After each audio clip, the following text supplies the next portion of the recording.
Hello everyone, welcome back. तो आज हम करने वाले हैं यूनिट 1 ऑफ अप्लाइड मैथमेटिक्स 2। तो आज की वीडियो में हम तीन टॉपिक को कवर करने वाले हैं। पहला है एनालिटिक फंक्शन, दूसरा है harmonic function and harmonic conjugate, और तीसरा है construction of analytic function by Milne Thomson method. तो बहुत इजी है, तो फटाफट से स्टार्ट कर देते हैं हमारे पहले टॉपिक से, जो कि है एनालिटिक फंक्शन। तो इसको करने के लिए ना आपको तीन चार चीजें आपको पता होनी चाहिए, और मैं आपको भी बताऊंगी क्वेश्चन कैसे आता है। तो बेसिकली क्वेश्चन आता है ऐसे कि आपको एक फंक्शन दिया होगा ऑफ जेड, और आपको बताना है कि क्या वो फंक्शन एनालिटिक है या नहीं है। तो जैसे आपको एक बात पहले से पता होगी कि z जो होता है वो x प्लस आयोटा y होता है। तो पहली चीज आपको ये पता होनी चाहिए। दूसरी चीज आपको पता होनी चाहिए कॉची रीमन इक्वेशन। ठीक है, क्या होती है equation? Del u by del x is equal to del v by del y, del v by del x minus del v by del x is equal to del u by del y. ठीक है, तो अभी आप सोच रहे होगे इसके अंदर यू और वी क्या होता है। तो यू जो होता है आपका रियल पार्ट होता है, जिसमें आयोटा नहीं होता ऑब्वियसली, और वी जो होता है आपका इमेजिनरी पार्ट होता है। ठीक है, मतलब जिसमें आयोटा होता है। तो आपको कॉची रीमान इक्वेशन को तो याद ही कर लेना है, क्योंकि ये काम आती है आगे भी, हार्मोनिक फंक्शन वगैरह वाले केस में भी ये काम आने वाली है। ठीक है, तो इसमें क्वेश्चन कैसे आता है? फॉर एग्जाम्पल एक आपको फंक्शन दिया हुआ है z का, जेड स्क्वायर, और आपको बताना है कि क्या ये एनालिटिक है या फिर नहीं है। तो सबसे पहला काम अब तो यही करने वाले हो कि इसके अंदर आप वैल्यू डाल दोगे z की, जो कि होती है x प्लस आयोटा वाई का स्क्वायर। इसको जब आप ओपन करोगे तो हो जाएगा x square plus iota y का स्क्वायर प्लस आयोटा बाहर 2xy। तो क्या हो जाएगा? X square minus y square plus iota 2xy। तो इसके अंदर ये वाला पार्ट आपको दिख रहा है कि ये रियल पार्ट है, क्योंकि इसके अंदर आयोटा कहीं भी नहीं है। और ये वाला जो पार्ट है ये आपका इमेजिनरी पार्ट है, क्योंकि यहाँ पे आयोटा है। तो इसमें आपका u क्या हो जाएगा? Real part x square minus y square, v क्या हो जाएगा? 2xy। ठीक है, अब इसमें हम कॉची रीमान इक्वेशन लगाते हैं। तो del u by del x क्या हो जाएगा? 2x। Del u by del y क्या हो जाएगा? माइनस का 2y। ऐसे ही del v by del x क्या हो जाएगा? 2y। Del v by del y क्या हो जाएगा? 2x। अब कॉची रीमान इक्वेशन के अंदर डाल के देखते हैं इन सब वैल्यूज को, और देखते हैं कि क्या हमारा सेटिस्फाई हो रहा है या फिर नहीं हो रहा है। तो u of x is equal to u v of y होना चाहिए, और v ऑफ x माइनस का is equal to u of y होना चाहिए। तो u ऑफ x की वैल्यू क्या है यहाँ पे? 2x, तो यहाँ लिखेंगे 2x। v ऑफ y की वैल्यू क्या है? 2x, तो यहाँ पे लिखेंगे 2x। इक्वल आ रहा है तो इसका मतलब सेटिस्फाइड।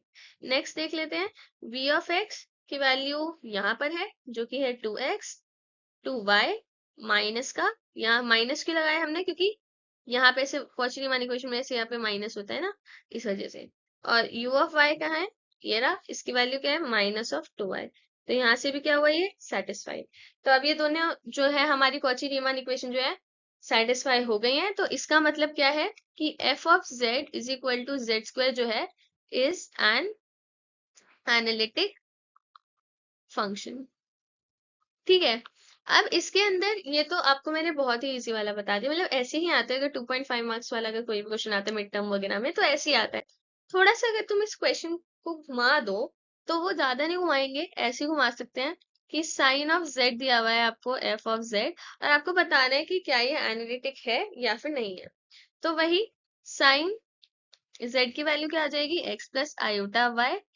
अब आइडेंटिटी से जब इसे खोलोगे तो क्या होता है? साइन ए प्लस बी की आइडेंटिटी क्या होती है? Sine A cos B plus cos A sine B, है ना। तो यहां से खोलोगे sine A cos B plus cos A sine B. ठीक है, अभी ना मैं आपको एक दो चीजें बताती हूँ जो कि आपको आगे भी मतलब पता चल जाएंगी कैसे क्या है। पहली चीज है कि कॉस ऑफ आयोटा वाई जो होता है, cos of h of y होता है। यहाँ पे जो एच आता है वो ऐसे आता है। अब आपको मैं अभी बताऊंगी कि ये एच क्या है, कहाँ से आ गया। दूसरा, साइन ऑफ आयोटा वाई जो होता है वो iota sine of h of y होता है। अभी जैसे हमारे पास ट्रिग्नोमेट्रिक फंक्शन होते हैं ना, वैसे ही सेम हमारे पास हाइपरबोलिक फंक्शन भी होते हैं। अब जैसे आपको पता है कि ट्रिग्नोमेट्रिक, जैसे आपको पता है कि पंडित बद्री प्रसाद हर हर भोले, ये आपको पता है, ये आपने अपना सीखा ही था। तो इसके अंदर क्या होता है कि साइन की वैल्यू परपेंडिकुलर अपॉन हाइपोटेन्यूज होती है, कॉस की वैल्यू बेस अपॉन के अंदर हाइपोटेन्यूज ऐसे करके होती है। वैसे ही हाइपरबोलिक फंक्शन के अंदर cos of h of y की वैल्यू होती है ई की पावर वाई प्लस के अंदर ई की power minus of y upon में 2, और sine of h of y की वैल्यू होती है ई की पावर वाई माइनस ई की पावर माइनस वाई अपॉन के अंदर 2। ठीक है, वैसे ही आप इसे टैन वगैरह भी निकाल सकते हो। अब इसमें क्या रहता है कि ये दूसरी चीज मैंने आपको बता दी। अब मैं आपको तीसरी चीज बता देती हूँ कि इनका डिफरेंशिएशन कैसे कैसे करते हो, क्या क्या होता है। Differentiation of with respect to y ही cos of h of y sin of h of y होता है, और differentiation of sin of h of y आपका cos of h of y होता है। ठीक है, अब जो हमने अभी चीजें सीखी उन्हीं को हम इम्प्लीमेंट करने वाले हैं अपने इस क्वेश्चन में, कि हम sin ऑफ x को एज इट इज लिखते हैं, cos of i of iota of y क्या था, cos ऑफ हाइपरबोलिक y। ठीक है, और प्लस में cos of x as it is. अब इसके अंदर आयोटा बाहर आ जाता है तो हम बाहर यहाँ पे आयोटा ले लेते हैं और साइन ले लेते हैं, h ऑफ y कर लेते हैं। अब आपको यहाँ से साफ सीधा दिख रहा है कि ये वाला पार्ट आपका रियल पार्ट है और ये पर्टिकुलर पार्ट आपका इमेजिनरी पार्ट है ना? क्यों? क्योंकि इसके वहां पे आयोटा था। आप क्या करेंगे, u ऑफ u क्या हो जाएगा आपके पास यहाँ पे sin x cos of hypotenuse बोल रही हूँ, कॉश बोलते हैं इसको, कॉश ऑफ y, और v क्या हो जाएगा, cos x एच y। ठीक है, अब इसके अंदर हम कॉची रीमान इक्वेशन लगाते हैं क्योंकि हमें उससे पता लगेगा कि एनालिटिक है या फिर नहीं है। तो फिर u ऑफ x क्या हो जाएगा, साइन का डिफरेंशिएशन cos और cos of y as it is, u of y क्या हो जाएगा, sine of x as it is, cos का sine of sine h of y। ठीक है, v ऑफ x निकाल लेते हैं, cos का माइनस का साइन होता है और sine h y as it is, v of y क्या हो जाएगा, cos of x as it is, और साइन का क्या हो जाएगा, cos ऑफ y। ठीक है, अब कॉची रीमान इक्वेशन के हिसाब से क्या होना चाहिए कि u ऑफ x जो है v ऑफ y के इक्वल होना चाहिए, और माइनस v ऑफ x जो होता है वो u ऑफ y के इक्वल होना चाहिए। तो सब्स्टिट्यूट करके देखते हैं वैल्यू, u ऑफ x क्या है, cos of x cos of y, v of y क्या है, cos of x cos of y। तो यहाँ से आपका क्या हो गया, सेटिस्फाइड। नेक्स्ट दूसरे में वैल्यू डाल देते हैं, तो v ऑफ x क्या है हमारे पास, माइनस का, माइनस तो भारी रहने दो, क्यों, क्योंकि यहाँ पे माइनस था, माइनस का minus sine x sine h y, और वी ऑफ वाई क्या था हमारे पास, ये माइनस माइनस सबको पता है कि प्लस हो जाता है, वी ऑफ वाई क्या है, सॉरी यू ऑफ वाई क्या है, sine of x sine of h of y. तो ये दोनों इक्वल हो गए, तो यहाँ से भी सेटिस्फाई हो गया, देयरफॉर एनालिटिक। ठीक है, तो एनालिटिक फंक्शन से तुम्हारे पास ऐसे ही क्वेश्चन आते हैं कि आपसे पूछते हैं कि आपको बताना है कि फंक्शन एनालिटिक है या फिर नहीं है। ज्यादा क्वेश्चन को नहीं घुमाते हैं, इतना ही घुमाएंगे क्वेश्चन को बस। और आपको बस ये है कि आपको खोलना होगा, लाइक जैसे यहाँ पे हमने जेड के, सबसे पहला स्टेप तो यही है कि आपको जेड के अंदर जेड की वैल्यू डालनी है। दूसरा स्टेप है कि आपको उसको अलग अलग करना है, आपको जितना आप उसको अलग करोगे उतना आपका इजी मिल जाएगा और उतनी ही जल्दी आप अपना इमेजिनरी और रियल पार्ट को आइडेंटिफाई कर सकोगे। ठीक है, नेक्स्ट टॉपिक कर लेते हैं। दूसरा टॉपिक है हमारे पास harmonic function and harmonic conjugate. ठीक है, अब जैसे कि आपको पता है कि हमने एनालिटिक फंक्शन को, अगर हमें पता करना था कि एक फंक्शन एनालिटिक है या फिर नहीं है, तो हम कॉची रीमान इक्वेशन का यूज करते थे। वैसे ही अगर हमें बताना है कि एक फंक्शन हार्मोनिक फंक्शन है कि नहीं है, यहाँ पे तो हम क्या करते हैं बताती हूँ। Function condition. अगर हमें बताना है कि एक फंक्शन हार्मोनिक फंक्शन है या नहीं, तो उसकी भी एक कंडीशन होती है, जो कि होती है कि लैपलेस, जो आपका फंक्शन होगा उसे लैपलेस इक्वेशन को सेटिस्फाई करना होगा। अब लैपलेस इक्वेशन क्या होती है? Del square u by del x square plus del square u by del y square is equal to 0 अगर u गिवन है, इफ u इज गिवन, और del square u by del v square, del del v आ जाएगा ना ऊपर, del v by del x square, del square v by del y square is equal to 0 if v is given. ठीक है, तो अगर एक फंक्शन जो है आपका लैपलेस इक्वेशन को सेटिस्फाई कर रहा है, यहाँ लिख देते हैं हम लैपलेस इक्वेशन। ठीक है, लैपलेस इक्वेशन को अगर सेटिस्फाई कर रहा है तो वो फंक्शन हार्मोनिक फंक्शन है, और अगर नहीं कर रहा है तो इसका मतलब वो फंक्शन आपका हार्मोनिक फंक्शन नहीं है। ठीक है, अब जैसे कि आपको बता देती हूँ कि इसमें कैसे क्वेश्चन आते हैं। तो पहले हम आइडेंटिफिकेशन सीख लेते हैं, फिर हम देखेंगे कि हार्मोनिक कॉन्जुगेट क्या होता है और कैसे निकालते हैं।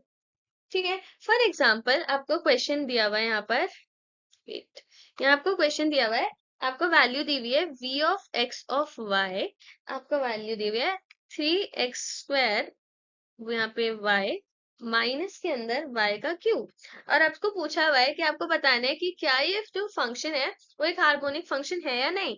v दिया हुआ है तो हम ये वाली लगाएंगे, है ना। तो हम पहले del v by del x निकाल लेते हैं, क्या आ जाएगा 6xy, del square v by del x square कितना आ जाएगा 6y। ठीक है, यहाँ से del v by del y कितना आ जाएगा 3x square minus 3y square, del v by del square v by del y square कितना हो जाएगा आपके पास माइनस का 6y। करेक्ट। अब इसे हम इसी इक्वेशन के अंदर डाल लेते हैं जो कि होती है हमारी लैपलेस इक्वेशन। तो उसके हिसाब से del square v by del x square plus del square v by del y square 0 होना चाहिए था, तो 6y माइनस 6y तो 0 होता है, देयरफॉर हार्मोनिक फंक्शन। ठीक है, तो आपको अभी हार्मोनिक फंक्शन का जो है कॉन्सेप्ट समझ आ गया होगा। तो अब हम सीख लेते हैं कि हम हार्मोनिक कॉन्जुगेट क्या होता है। अब हार्मोनिक कॉन्जुगेट क्या होता है वो बता देती हूँ। अब जैसे इसी क्वेश्चन के अंदर अगर आपसे पूछा जाता कि आपको बताने की क्या ये फंक्शन हार्मोनिक है, और आपको इसका हार्मोन अगर है तो फिर हार्मोनिक कॉन्जुगेट निकालो, ऐसे क्वेश्चन आते हैं आपके पास। ठीक है, तो यू का हार्मोनिक कॉन्जुगेट जो होता है, यू का हार्मोनिक कॉन्जुगेट जो होता है वो v होता है, और v का हार्मोनिक कॉन्जुगेट जो होता है वो u होता है। ठीक है, कॉन्जुगेट। तो अगर हार्मोनिक कॉन्जुगेट, अगर आपको जैसे पिछले वाले क्वेश्चन के अंदर आपको v की वैल्यू गिवन थी, तो v का हार्मोनिक कॉन्जुगेट क्या था u, तो उस क्वेश्चन में मतलब आपको बोला हुआ है कि आपको v दिया हुआ है, आपको u की वैल्यू निकालनी है। ठीक है, अब कैसे निकालते हैं वो सीख लेते हैं। तो हमको v की वैल्यू क्या दी हुई थी, v की वैल्यू आपको दी हुई थी 3x square y minus y cube, right. तो अभी आपको बोला है इस क्वेश्चन के अंदर कि फाइंड हार्मोनिक कॉन्जुगेट। ठीक है, तो आपको एक बात पता है क्या, the harmonic conjugate jugate of v is u। तो इसका मतलब आपको u की वैल्यू फाइंड करनी है, तो कैसे करोगे, फॉर्मूला देख लो क्या होगा, dv du, सॉरी क्योंकि इसमें आपको u फाइंड करना है ना, तो मैं आपको u का फॉर्मूला बता देती हूँ। du, ओके रुको, du is equal to del u by del x dx plus del u by del y dy। तो ये आपका फॉर्मूला है, और इसके अंदर कैसे आपको अब बोल रहे होगे कि आपको del u by del x की, तो del u by del x की तो वैल्यू पता ही नहीं है क्योंकि a1 ही नहीं है आपको u। तो कैसे करोगे कि d u is equal to, अब इसके अंदर फिर से कॉची रीमान इक्वेशन का काम आ जाता है। ठीक है, तो आपको पता है del u by del x की value del v by del y थी, और minus del v by del x जो था वो del u by del y के इक्वल था। तो वहीं से del u by del x की value del v by del y डाल देंगे, यहाँ dx का dx, del u by del y की value minus del v by del x डाल देंगे, ठीक है, डी वाई। समझे? तो ये वैल्यूज आपको डाल देनी है और फिर आपका आंसर आ जाएगा। तो जैसे आपको पता है कि del v by del y की जो वैल्यू थी हमारी, वो क्या आई थी? वो आई थी हमारे पास 3x² माइनस में 3y²। ठीक है, यहाँ पे dx minus del v by del x की वैल्यू क्या आई थी? 6xy dy। राइट। तो अब इसके बाद क्या करना होता है बता देती हूँ, du। ठीक है, तो du क्या हो गया? ये सब हो गया। अब इसको हम अलग अलग कर देंगे, 3x² माइनस में 3y², यहाँ पे सॉरी, यहाँ पे 3x² dx, 3y² dx, 6xy dy। ठीक है, अब हम क्या करेंगे? अब ना हमें इंटीग्रेशन करना है बेसिकली। इंटीग्रेशन क्यों करना है? क्योंकि इंटीग्रेशन करेंगे ना तो हमारे पास वैल्यूज आ जाएंगी, तो आप उसका इंटीग्रेशन सबका अ, यहाँ पे इंटीग्रेशन, यहाँ पे भी इंटीग्रेशन कर दो, तो क्या हो जाएगा? ये तो यू हो जाएगा, ये क्या हो जाएगा? 3x³ बाई 3 माइनस 3, यहाँ तो 0 हो जाएगा ना, y बिकॉज कांस्टेंट है, और इसका कितना हो जाएगा? 6xy² by 2, cancel cancel 3, cancel cancel, तो कितना हो गया? x³ हो गया, यहाँ पे माइनस में कितना हो गया? 3y² हो गया। अभी मैं आपको ना इसकी थोड़ी सी ट्रिक बता दूंगी कि इसको शॉर्टली कैसे करोगे। वैसे तो यही कर लो तो ज्यादा सही है, इससे ज्यादा सही आंसर आता है। तो आप ये लिख दोगे यहाँ पे, तो आपके पास यहाँ पे x तो लिख लो, यहाँ x आ जाएगा, तो क्या बन जाएगा आपके पास? ये वाला जो हो गया आंसर आ गया। ये जो है आपके पास किसकी वैल्यू आ गई? u की आ गई। तो आपने हार्मोनिक कॉन्जुगेट को फाइंड कर लिया है। तो मतलब ऐसे ही क्वेश्चन आएंगे फर्दर आगे भी।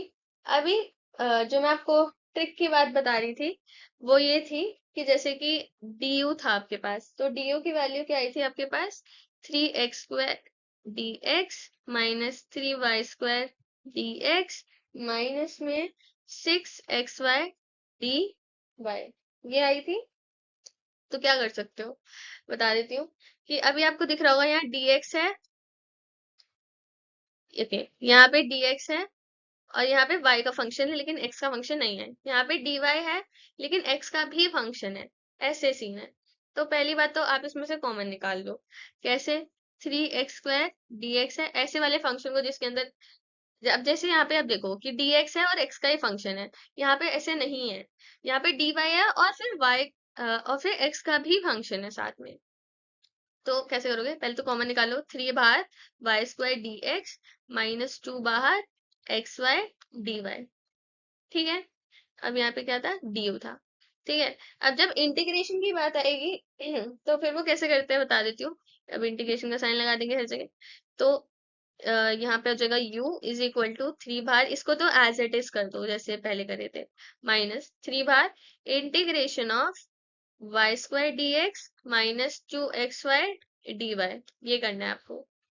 u is equal to x³ minus 3 बाहर। अब y का फंक्शन है तो फिर जो, अगर ऐसा अगर कुछ आता है ना कि dx लिखा है और यहाँ पे y लिखा है, अभी x है ही नहीं यहाँ पे, है ना, अगर x है ही नहीं तो आप यहाँ लिख देते हो सीधा सीधा d, पहले लिख देना, सीधा सीधा अब यहाँ पे y² एज इट इज नीचे लिख देते हो। अब यहाँ पे dy है, y का तो फंक्शन है लेकिन x का भी फंक्शन है। ठीक है, तो आप इसके अंदर x जो होगा उसको एज इट इज लिख दोगे, समझे? और बस कैंसिल, तो यहाँ आ गया x³। अब जब तुम इंटीग्रेशन करते हो ना, तो फिर डिफरेंशिएशन से इंटीग्रेशन कैंसिल आउट हो जाता है और यहाँ पे 3y² x ही बच जाता है। ये ट्रिक थोड़ी सी कॉम्प्लिकेटेड है, पर अगर समझ आ जाए तो फिर बहुत ज्यादा बढ़िया रहता है, अगर समझ आ गई तो। ठीक है, तो आपको यहाँ से आगे समझ आ गया होगा कि हार्मोनिक फंक्शन को कैसे पता करते हैं कि वो है या फिर नहीं है, और उसका हार्मोनिक कॉन्जुगेट कैसे निकाला जाता है। अब नेक्स्ट चीज हम देख लेते हैं यहाँ पे, कंस्ट्रक्शन ऑफ एनालिटिक फंक्शन। तीसरी चीज, कंस्ट्रक्शन ऑफ एनालिटिक फंक्शन। ठीक है, तो कंस्ट्रक्शन करना सीख लेते हैं। तो इसका ना फॉर्मूला रहता है, मैं आपको स्टेप वाइज चीजें बताऊंगी। अभी आपको मैं एंड में एक समरी जब दूंगी ना, तो उसमें भी आपको मैं सबको स्टेप में बताऊंगी कि कैसे सीन कैसे है। तो कंस्ट्रक्शन के में क्या आता है, क्वेश्चन कैसे आता है, पहले इस बारे में बात कर लेते हैं कि आपको u या फिर v की एक वैल्यू दे दी जाएगी, या फिर आपको अलग साइड से भी दी जाती है, और आपको बोला होगा कि f ऑफ z निकालो। ठीक है, तो उसके अंदर आपको क्या करना होता है, फॉर्मूला देख लेते हैं पहले। If u is given, u और v के लिए अलग अलग रहता है। अगर u गिवन है तो एफ जेड जो होगा ना, वो होगा ये u of x z comma 0 minus iota u of y z comma 0, और यहाँ होगा d ऑफ z। ठीक है, ऐसे ही सब कुछ रहता है। अभी क्या सीन है, इसका मतलब क्या है वो देख लेते हैं। u ऑफ x का आपको मतलब पता है क्या होता है, del u by del x. u of y का मतलब आपको पता है क्या होता है, del u by del y। अब z ऑफ और 0 का मतलब ये है कि x की जगह पे आपको z रखना है और y की जगह पे आपको 0 रख देना है। अभी क्वेश्चन करेंगे तो आपको समझ आ जाएगा। इफ v इज गिवन, तो उस केस में क्या करना होता है, एफ ऑफ जेड की जो वो होती है फॉर्मूला, वो होता है यहाँ पर आता है v of y z comma 0 plus के अंदर iota v of x z comma 0, ऐसे। समझे, यही रहता है, और यहाँ पे d ऑफ z रहता है। अभी आपको जैसे इसके अंदर भी ये बात पता है कि इसकी वैल्यू क्या हो जाएगी, del v by del y, और इसकी क्या हो जाएगी, del v by del x. तो बेसिकली जब u गिवन होता है तो माइनस होता है, और जब v गिवन होता है तो प्लस का साइन रहता है। और जब u गिवन होता है तो पहले आप x का डिफरेंशिएशन वाला डालते हो, और जब v गिवन होता है तो पहले आप v का डिफरेंशिएशन वाला डालते हो। ठीक है, क्वेश्चन देख लेते हैं, क्वेश्चन किस टाइप से आते हैं। जैसे क्वेश्चन में आपको बोला हुआ है,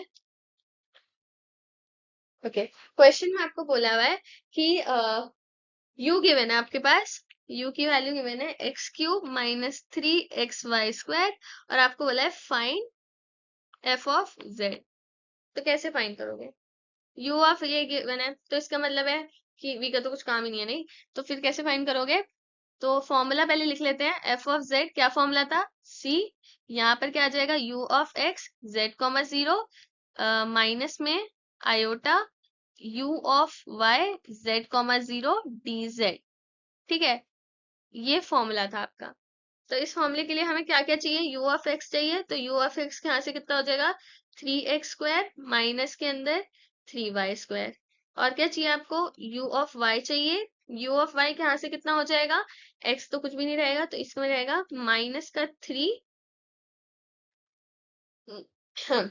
माइनस का 3 इंटू में y के लिए है ना, तो इंटू में 2y, तो कितना हो जाएगा -6xy, या x भी रहेगा, क्यों, x कांस्टेंट हो गया ना, तो -6xy। अब u of x at x z comma 0, तो x की जगह z लिख दो 3z² और y की जगह लिख दो, तो ये 0 हो गया। u of y at z comma 0, तो x की जगह पे क्या लिखोगे, z, और y की जगह 0 करोगे तो ये पूरा का पूरा क्या हो जाएगा, 0। अब इस वैल्यूज को फॉर्मूले में सब्स्टिट्यूट करो, तो f of z is equal to integration of u of x क्या है हमारे पास, 3z², तो यहाँ लिख देंगे 3z² माइनस आयोटा 0 dz। तो कितना हो गया, 3z² dz। कितना हो गया यहाँ से, 3z³ by 3 is equal to z का क्यूब प्लस c। ठीक है, यहाँ पे प्लस c आ गया। ठीक है, तो ये आपका क्या आ गया, आंसर आ गया, मतलब आपका f ऑफ z कितना हो गया, z का क्यूब। समझे। अब इसमें ना क्वेश्चन को थोड़ा घुमा देते हैं, और ये वाला क्वेश्चन है बहुत इंपॉर्टेंट है, वेरी इंपॉर्टेंट क्वेश्चन, पीवाईक्यू में बहुत बार आया, रिपीट हो जाता है question with the same values. तो गिवन आपको क्या है, u माइनस आयोटा v इजी, okay, so u minus iota v नहीं है, u माइनस v है, वेट वेट वेट, यस, आपको जो गिवन है u minus v is equal to x minus y x square plus 4xy plus में y का square. आपको ये गिवन है और आपको इसमें फाइंड करना है कि ये फंक्शन एनालिटिक फंक्शन है या फिर ये फंक्शन एनालिटिक फंक्शन नहीं है। और अगर है भी तो फिर आपको ये फाइंड करना है एफ ऑफ जेड, आपको कंस्ट्रक्ट करना है, आपका क्या फंक्शन कंस्ट्रक्ट करना है। तो वो कैसे करोगे वो बता देती हूँ कि आपको u माइनस वी की वैल्यू गिवन है, आपको पता है। तो अब एक काम करो, मल्टी ये वन ले लो, मल्टीप्लाई बाय आयोटा। ठीक है, ये आपको क्या है एफ ऑफ, ये आपको गिवन है ना। वेट, एक काम करो, ऐसे मत करो, ये वाली अप्रोच आपको नहीं तो बहुत ज्यादा लंबी पड़ जाएगी, ये वाली अप्रोच मत लगाओ। आपको पता है एफ ऑफ जेड जो होता है वो u प्लस आयोटा वी के फॉर्म में होता है, करेक्ट। यहाँ तक समझ आया। दूसरा, अब आप इसमें क्या करो, multiply by one, iota sorry. तो कितना हो गया, iota F of Z is equal to iota u minus V, क्योंकि आयोटा स्क्वायर की वैल्यू। तो यहाँ से क्या निकल कर आएगा आपके पास, one plus iota F of Z is equal to, यहाँ से क्या निकल कर आएगा, u माइनस वी, यहाँ पे आएगा प्लस में iota u plus v. Solve करके देख लो, यही आएगा आपके पास। अभी आप इसमें ना चीजों को लेट कर दो। क्या, इस पूरी टर्म को मान लो कैपिटल एफ ऑफ जेड, इस पूरी टर्म को मान लो कैपिटल U, और इस पूरी टर्म को मान लो कैपिटल V। समझा? अब आपसे क्वेश्चन में क्या पूछा था, आपको बताना था कि क्या ये फंक्शन एनालिटिक है या नहीं है। तो आपको यहाँ पे क्या दिख रहा है, ये चीज दिख रही है, राइट। तो आप इससे तो बता ही सकते हो कि एनालिटिक फंक्शन है कि नहीं है। कैसे, वो मैं बताती हूँ आपको। आपको इसके अंदर कैपिटल U, क्वेश्चन के अंदर कैपिटल U की वैल्यू गिवन है, क्योंकि U माइनस वी तो कैपिटल U है ना।